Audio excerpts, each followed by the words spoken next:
ñi nga xamante si nii dañoo respecté wul Sénégalais yi gis nga maa ngi koy wax ñooñu noonu nga xam ni ñoo ànd ak ay Adji Sarr ak ay ña ko àndal ak ña ko yóbboo ña ko toxul ña mu jëlee fële ñooñu lay waxal bu leen nu sonnal bu leen nu fontoo gis nga mbokku Adji Sarr yi bu fekkee nag yéen am ngeen tuuti respect ci Sénégalais yi bu leen dese xool leen nag noo leen canaliser bagage yi yéen ak seen doom la xawma seen sët ngeen xool nu ngeen canaliser bagage yi bu fekkee da ngeen xool nu ngeen corriger le tir ngeen waxtaan ci yoolu yéen la concerné kenn neexalu leen loolu du leen ci neexal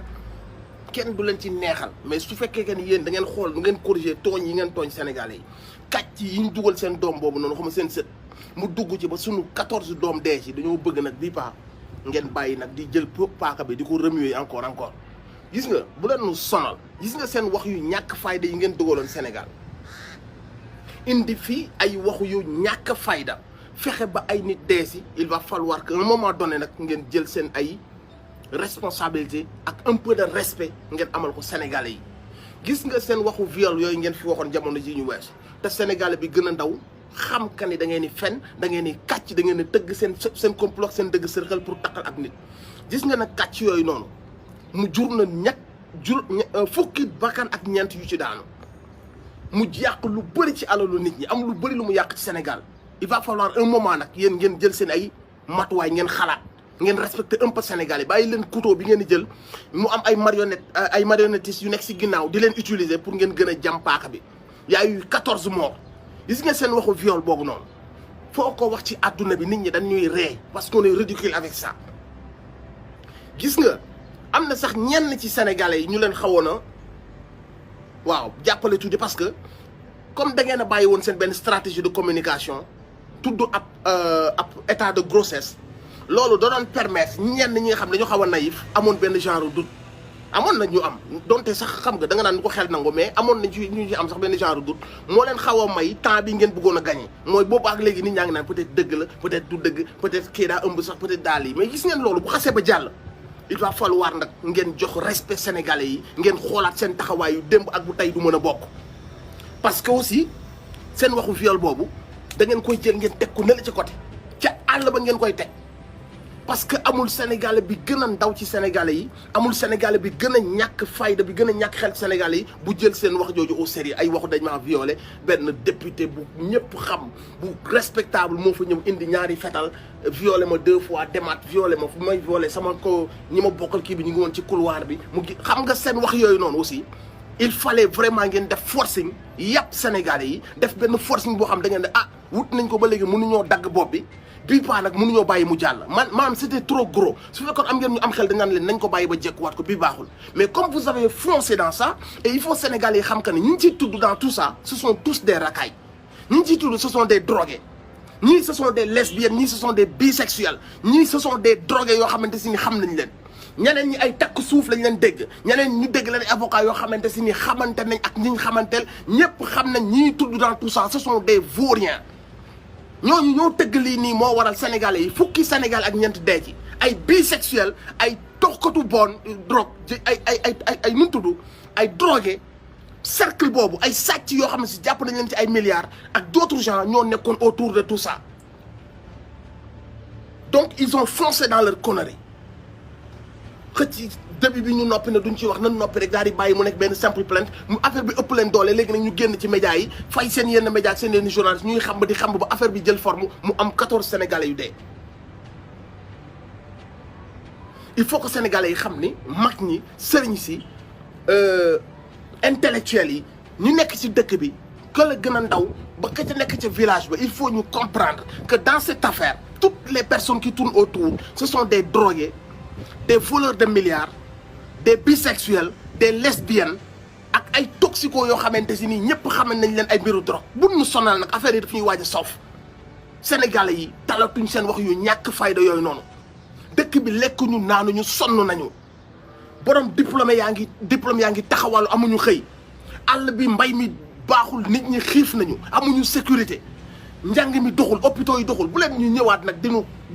xam nga day waaj a ëpp am na fa xam ne yéen ak seen avocat fenkatu yooyu noonu bu leen ñu nag ëpp xol bu leen ñu téléchargé respecté leen Sénégalais yi un peu y a eu 14 morts votre histoire à dormir debout bu leen ñu ci sonal léegi nag yéen na ngeen xool seen doom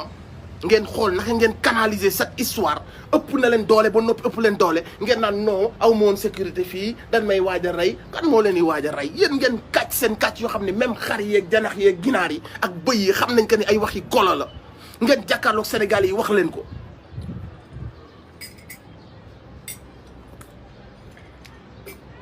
Une histoire ridicule, une histoire à dormir debout. Là où il y a les gens, là où il y a les gens, comme ça, là où il y a les gens,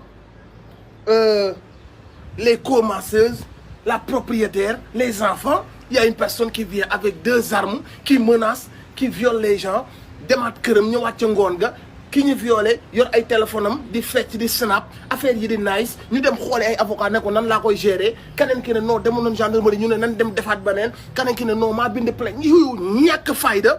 À cause de ces conneries, il y a eu 14 de nos gars qui sont tombés. Et vous avez le culot de jëlaat paaka bi di ko xool naka ngeen ko ruujaate ci góom bi. Il faut un moment donné nag ngeen respecter un peu les Sénégalais. Nous ne sommes plus là à chercher des preuves des noms kañ lay wax procès ba day am yéen vous êtes ridicule aux yeux des Sénégalais ñëpp xam nañ que ni y a une bande organisée autour de tout ça tout le monde le sait. Tout le monde sait que ni cette personne-là a été utilisée dès le début mu dem gis ay avocat ñii xelal ko ñii ne yaa bind plainte bi ñu koy jiiñante ñoom seen biir ñuy portante plainte oto bi ko jël si nit ñi xam ko restaurant bañ ko doon jëlee la lekk nit ñi xam ko guddi gi ñi ko jël nit ñi xam ko ya ca am yëpp am ci gendarmerie PV yi nit ñi liir jël lañ cay liir la cay am ca côté médical nit ñi xam ci lañ ciy xam. La leen xawoon a may chance mooy seen stratégie de communication mooy nan bàyyi benn doute buy plané comme am na comme quoi que ni am na benn état de grossesse bu ci am loolu moo leen may temps bi ngeen amoon nii parce que amoon na Sénégalais yu doon xaar qu'est-ce qui va se passer loolu nag bu xasee ba weesu on vous demande de faire profil bas bu leen sonal Sénégalais yi ñu naan woo na ko woowu ko wootee na direct yow y a eu 14 morts qui sont 14 gamins qui sont morts yu yorul woon arme duñ ay terroristes. songuñu kenn yor arme diggewuñ kenn dañuy ils ne faisaient partie d'aucune organisation c'était juste des gars yoo xamante ne ils étaient pas d'accord ñu gën di manifester à cause d'une répression bu nguur gi joxe ñu tirer sur les gens rey leen y a eu 14 morts et toi tu te permets de venir ñëw ci Sénégalais yi naan leen oui Babacar Touré na xam ne waaw man dama sonn patati patata sama sécurité fee laay fanaan toxu naa yow bu leen nu sonal nag un moment donné bu leen sonal Sénégalais et je vais vous dire un truc tous ces connards là autour de ça essayent de vous divertir parce que bëgg nañ bu ñu demee ba nga xamante si ni carte gi leer na Sénégalais yi ñu ngi commencé ubbi seen bopp Sénégalais yi ñu ngi commencé jublu ci leneen ñu xool naka lañ retardé Sénégalais yi naka lañ créé waatee affaire yu ñàkk fayda woo seen benn avocat kulun boo xam ne kenn respecté woo ci réew mi ñu xool naka lañ manigancer des choses gis nga piège bi Sénégalais yi rëcc na ngeen fexe ba bu leen ci duggaat bu leen ci dara dugalaat lii nii cette histoire de complot là daf leen a ubbil leeral leen à qui vous avez affaire daf leen a ubbi seen bët saa yàlla moo leen dimbali. ñooñu bu ñu amoon tuuti xel dañuy freiner bi ñu demee ba xool que ni l'histoire de viol nii c'est trop gros dañuy reculer daat ni nañ wutaat leneen nañ bàyyi ba si kanam mais bu yàlla bu la bëggee toroxal da lay bàyyi ñoom ils ont foncé dans cette histoire avec des versions yoo xamante si ni tu racontes ça à un bébé qui vient de naître le bébé va te dire sois logique dis-moi des choses qui tiennent la route wax ma ay mbir yu yenu maanaam xale bi gën a ndaw loolu la lay wax ngeen dem taw la oui violé benn xale boo xam ne à peine 20 ans la am ñu violé ko violé benn xale le gamin connaissait na ñu violé ko plusieurs fois à multiples reprises avec des armes avec menace de mort. Come on man il faut arrêter avec ça le Sénégal a trop souffert de cette histoire ridicule à un moment donné respecter leen Sénégalais yi fii amatul lu ngeen fi mën a wax ma ni la les derniers réticents mooy du ma leen wax dañoo naïf sax mais quand même amoon nañ ci droit les derniers réticents mooy ñu xawoon a gëm seen histoire de enceinte ou pas parce que comme xam ngeen que ni la meuf n'est pas enceinte vous lui avez dit waxal rek c'est ma vie privée comme ça tu laisses le doute planer la meuf aussi ñëw rek ci kanamu Sénégalais yi lam xam la mën a yàq lépp mu wax ko donc su fekkoon que ni dafa elle était enceinte ci tàng bi la koy wax parce que loolu noonu bokkoon na ci li mën a dagg boppu proche bi donc ba mu nekkee naan c'est ma vie privée la ñëpp comprendre que ni day fen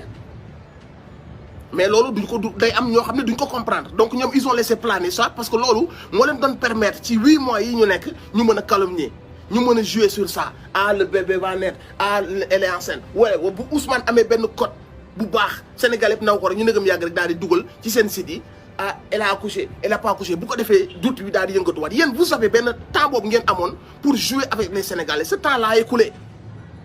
ce temps là a écoulé même les derniers réticents savent que ni da ngeen doon fen da ngeen doon kàcc